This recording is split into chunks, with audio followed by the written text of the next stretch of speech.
This video is brought to you by Squarespace. What makes a musical iconic? The actors, the script, the songs? All play an important role. But when flipping through over 100 years of musical history, some of the most iconic come from the set. Flying chandeliers, heavy barricades, wooden swings. Just a few of the countless times that one specific set piece defined an entire show. I'm Brendan with Wait in the Wings, and these are 10 set pieces that went unnecessarily hard. But first, we can't dive in without a quick shout out for this video's sponsor, Squarespace.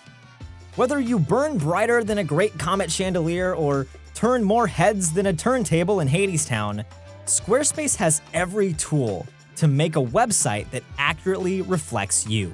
This includes blogging tools where you can share stories, photos, videos, and updates, a video studio to create pro-level videos effortlessly, and a huge collection of design templates tailor-made to match your personality. So head to squarespace.com/waitinthewings and use code waitinthewings to get 10% off your first purchase of a website or a domain.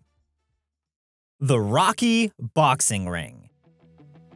Broadway is no stranger to boxing rings on stage, but Rocky took it one step above the rest. Out of all the words to describe director Alex Timbers, timid isn't one of them. A champion of immersive theater on Broadway, Timbers constantly searches for ways to eliminate the divide between performers and audience members. This might have been his boldest attempt yet. Following the same story as the 1976 Sylvester Stallone movie, Rocky the Musical ended with a championship fight between Rocky and Apollo Creed. In a stunning grand finale, the Winter Garden Theater transformed into the Philadelphia Spectrum Sports Arena, equipped with a 3-ton boxing ring.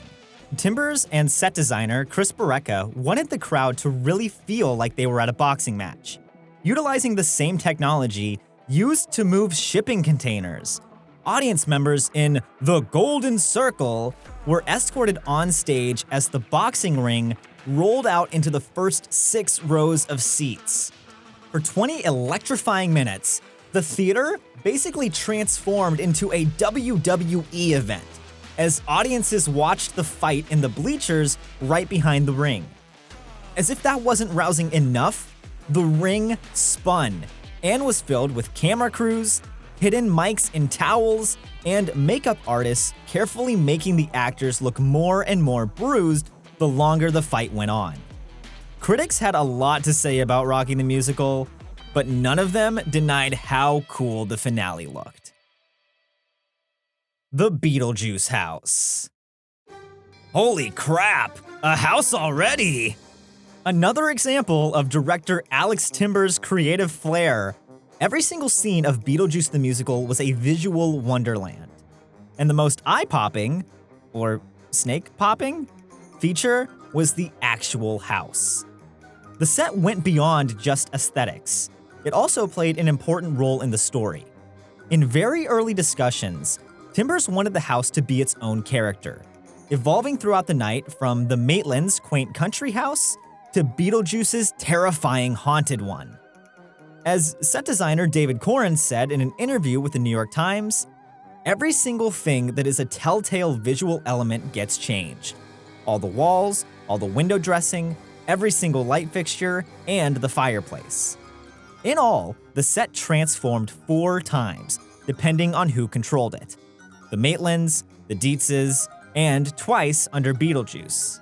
The massive house also captivated in its lighting, projections, and references to Beetlejuice creator Tim Burton. Wanting the home to possess a hand-drawn feel, the wallpaper included scaled-up Burton flower illustrations that the team traced over with markers. The entire house even moved up and down the stage, an incredible feat that made Dead Mom even more strange and unusual. The Carrie Staircase.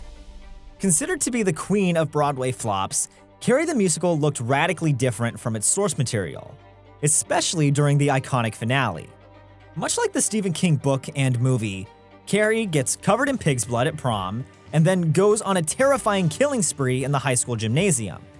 That's when things took a ludicrous turn when a giant white staircase from heaven dropped onto the stage. Why did the staircase exist? Well, a lot of it came back to the show's director, Terry Hands, trying to emulate his Royal Shakespeare Company predecessor, Trevor Nunn. Trevor Nunn and designer John Napier helped usher in the 1980s mega musical craze, a time where spectacle beat out story. Shows like Cats and Les Mis all featured something called a scenic coup de théâtre, a larger-than-life scenic piece that left audiences mesmerized. Carrie tried to do it with a giant staircase. The enormous structure lowered using hydraulics, and then locked into place after 52 never-ending seconds. Designed by Ralph Koltai, the staircase engulfed the entire stage, a size estimated to be 38 feet wide and 45 feet long. Did the set piece have anything to do with the coming-of-age horror story?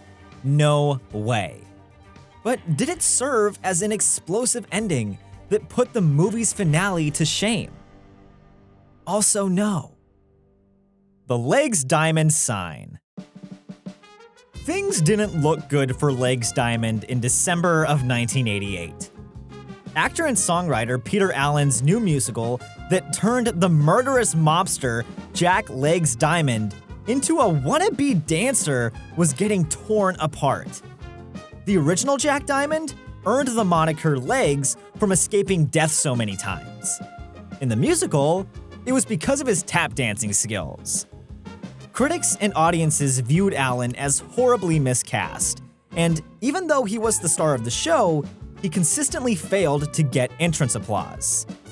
The team took cues from other mega musicals of the time, shockingly deciding to drop $15,000 for a brand new opening number and a monumental 20-foot sign just 2 weeks before opening night. The bright, blinking, almost totally fictitious musical history of Legs Diamond basically shouted at audiences not to expect a dark, historically accurate retelling of the vicious murderer. The creative team prayed that their Hail Mary for entrance applause would work when the massive sign made its grand debut. And then, crickets. But, much like Legs Diamond himself, it continues to survive as the most memorable part of the show, right behind the dancing baby doll heads. Legs Diamond was a fever dream.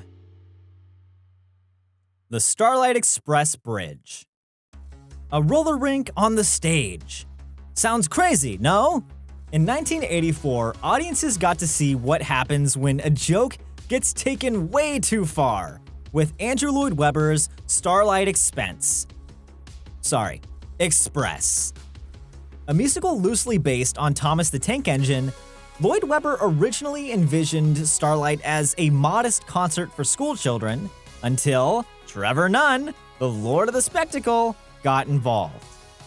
Designer John Napier needed a way to make the actors look like locomotives, and found the perfect solution after watching roller skaters in Central Park.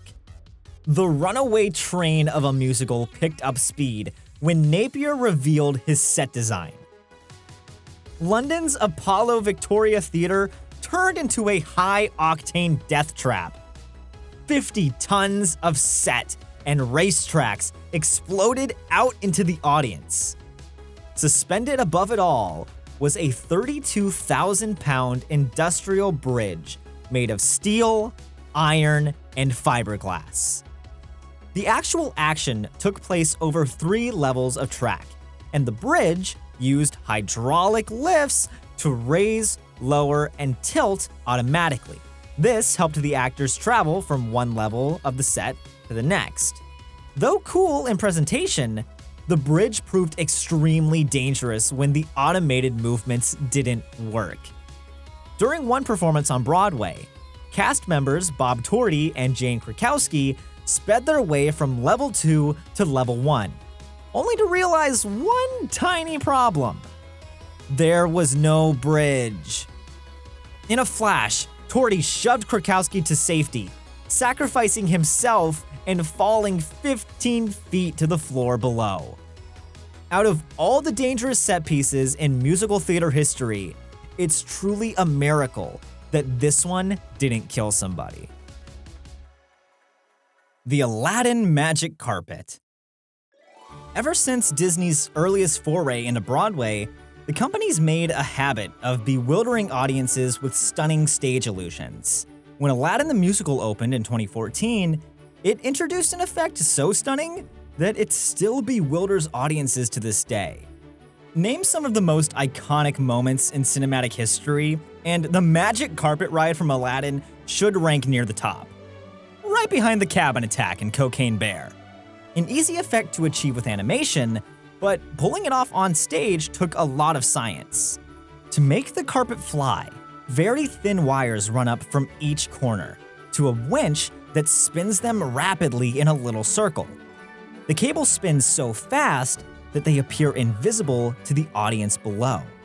Knowing the secret of how the carpet flies still doesn't diminish the spectacular amazement of seeing it live. An impressive feat of theater magic that continues to transport audiences to a whole new world. The Miss Saigon Helicopter. Another product of the mega musical craze, Miss Saigon certainly wasn't lacking in scenic coup de théâtres. That being said, there's a reason so many people still refer to it as the musical with the helicopter. A constant image of the Vietnam War, the helicopter dramatically hovered over a crowd of refugees during the climactic Fall of Saigon flashback. As if in a competition against himself, designer John Napier continued his trend of increasingly complicated set pieces. Weighing in at 8,000 pounds, the body of the Miss Saigon helicopter was only 10% smaller than a real-life Huey transport. Through 7 automations and, you guessed it, hydraulic lifts, the helicopter not only moved up and down, but also swayed side to side, and used thin cords on top of that, which, when spun very fast, looked like blades. 34 years since its first flight, the Miss Saigon helicopter continues to evolve and change with each production around the globe. A production in the state of Georgia even staged the musical outdoors and flew in a real helicopter. The King Kong Puppet. As one of the biggest legends in New York City lore, literally, the gargantuan monkey puppet in King Kong the Musical astonished audiences. In the original 1933 film, animator Willis O'Brien scaled the Kong model to look 24 feet tall. Remarkably, the Kong animatronic used in the musical measured in just 4 feet under. The Australia-based Creature Technology Company engineered the Kong puppet into a technical marvel of inflatable tubes and a steel and carbon fiber skeleton. As one operator put it, he's kinda like a Beanie Baby. A giant Beanie Baby that required a 17-ton crane above the stage just to hold it up. It took a team of 3 operators to infuse the puppet with lifelike emotions.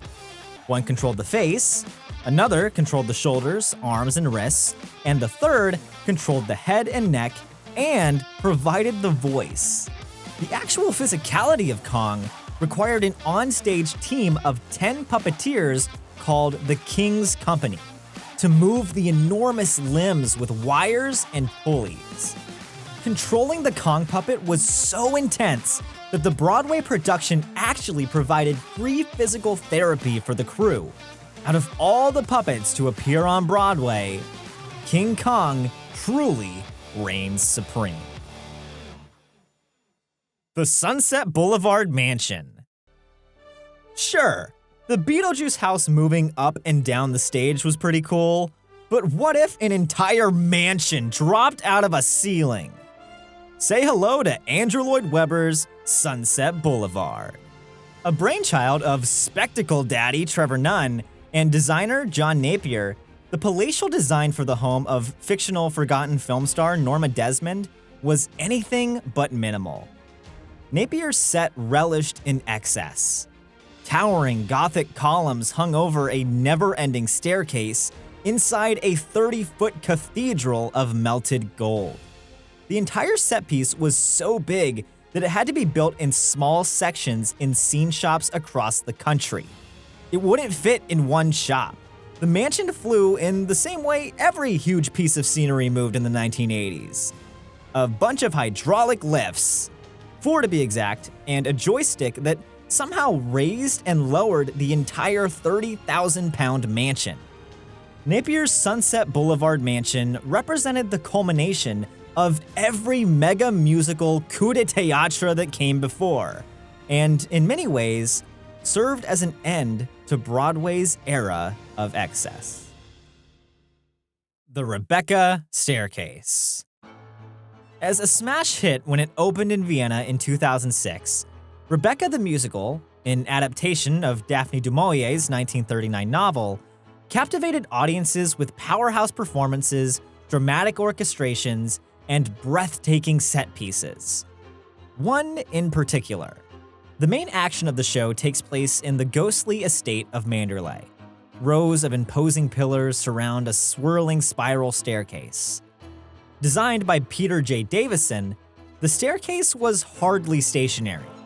It moved forwards, backwards, side to side, and even rotated. To maneuver this monster set piece, the team used hydraulics. Just kidding. The team used a panel and a joystick hidden behind a couple books in a built-in bookcase. Already impressive in its presentation, the stairs transitioned from stunning to spectacular in the musical's final moments. In a passion-filled rage, Manderley's housekeeper and resident Gothic mommy, Mrs. Danvers, sets the house on fire. The staircase combusts as Danvers climbs to the top. To achieve this effect, each stair is outfitted with gas-powered flames on the edges. The first few steps ignite across the full length of the stair. Halfway up, the flames turn into tiny pockets under the rails. In the original Vienna production, the entire house collapsed and the staircase descended into a deep pit below the stage as sparks flew. It's no wonder producer Ben Sprecher fought a con man to move the show to Broadway. Oh, what? Did you not know that story? What about the mysterious investor who caught malaria on an African safari? That is just the tip of the Rebecca iceberg. Click on this video to hear every step of the show that spiraled out of control.